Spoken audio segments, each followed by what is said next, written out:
Today we are going to read Chapter 2 of Tiger Rising by Kate DiCamillo. "Looky here," said Norton Threemonger as soon as Rob stepped into the school bus. "It's the Kentucky Star. How's it feel to be a star?" Norton stood in the center of the aisle, blocking Rob's path. Rob shrugged.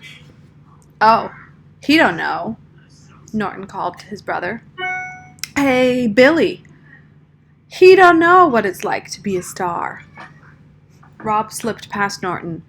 He walked all the way to the back of the bus and sat down in the last seat. "Hey," said Billy Threemonger, "you know what? This ain't Kentucky. This is Florida." He followed Rob and sat down right next to him. He pushed his face so close that Rob could smell his breath. It was bad breath. It smelled metallic and rotten. "You ain't a Kentucky star," Billy said, his eyes glowing under the brim of his John Deere cap. "And you sure ain't a star here in Florida." "You ain't a star nowhere." "Okay," said Rob. Billy shoved him hard, and then Norton came swaggering back and leaned over Billy and grabbed hold of Rob's hair with one hand, and with the other hand ground his knuckles into Rob's scalp. Rob sat there and took it. If he fought back, it lasted longer. If he didn't fight back, sometimes they got bored and left him alone. They were the only 3 kids on the bus until it got into town, and Mr. Nelson, the driver, pretended like he didn't know what was going on.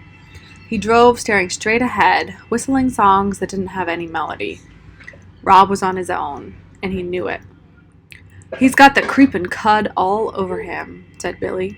He pointed at Rob's legs. "Look," he said to Norton. "Ain't it gross?" "Uh-huh," said Norton. He was concentrating on grinding his knuckles into Rob's head. It hurt, but Rob didn't cry. He never cried. He was a pro at not crying. He was the best not-crier in the world. It drove Norton and Billy Threemonger wild. And today, Rob had the extra power of a tiger. All he had to do was think about it, and he knew there was no way he would cry. Not ever. They were still out in the country, only halfway into town, when the bus lurched to a stop. This was such a surprising development, to have the bus stop halfway through its route, that Norton stopped grinding his knuckles into Rob's scalp, and Billy stopped punching Rob in the arm. "Hey, Mr. Nelson," Norton shouted. "What you doing?" "This ain't a stop, Mr. Nelson," Billy called out helpfully. But Mr. Nelson ignored them. He kept whistling his non-song as he swung open the bus door, and while Norton and Billy and Rob watched, open-mouthed and silent, a girl with yellow hair and a pink lacy dress walked up the steps and onto the bus.